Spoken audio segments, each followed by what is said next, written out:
Hello, hello. It is so good to see you guys today. Thank you for joining me. I am here today with Donna Barwald, and she's the author of the book, This Mess is Causing Me Stress. I know I felt that way just about every day of my life.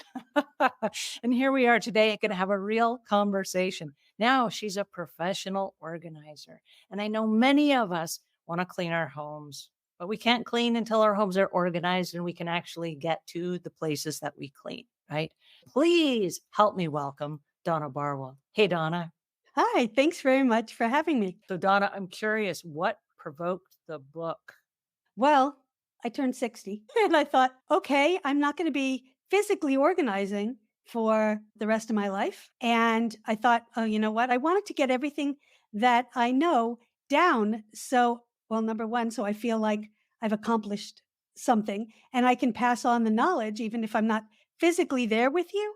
The way I write, it's like I'm standing right next to you and you can hear my voice.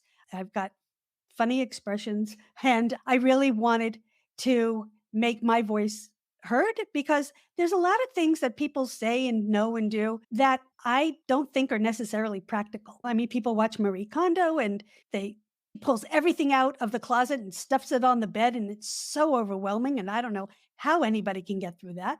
And Are I'm you like, one of those people where you're like, I can't pull everything out and make a big pile?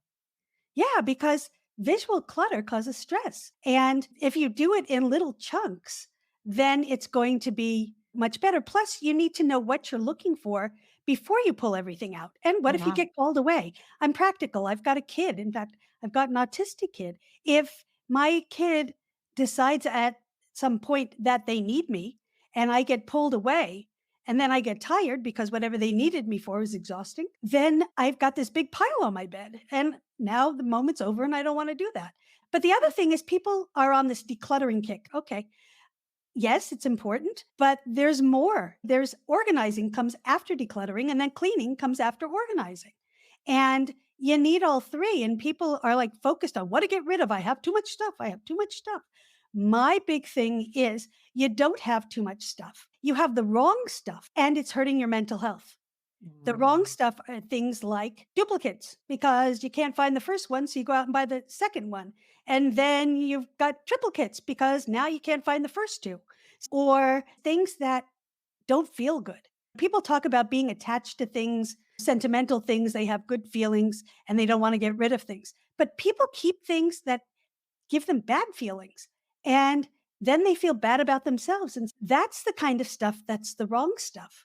And no matter how much stuff you have, if you have space and if it's the right stuff, then quantity isn't an issue because you can organize. If you have the space and the organization for things, you can have a lot of stuff like in a craft room. You can have every color fabric you want. That's not too much stuff. You could have a Cricut and all these other tools and all that kind of stuff. You don't need to declutter that necessarily unless it's bringing you grief. Like if you bought this expensive piece of equipment and you feel bad because you shouldn't have spent the money and I'm not using it Mm. and it makes me feel bad every single time I look at it, that's the kind of stuff you need gone.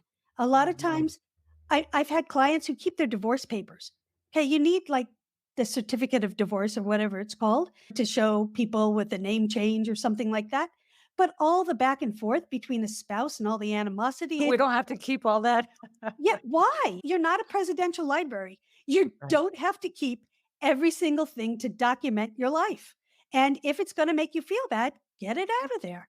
And stuff that you used to do that you don't do anymore, stuff that belonged to somebody who you were close with and had a falling out with. I just finally decluttered.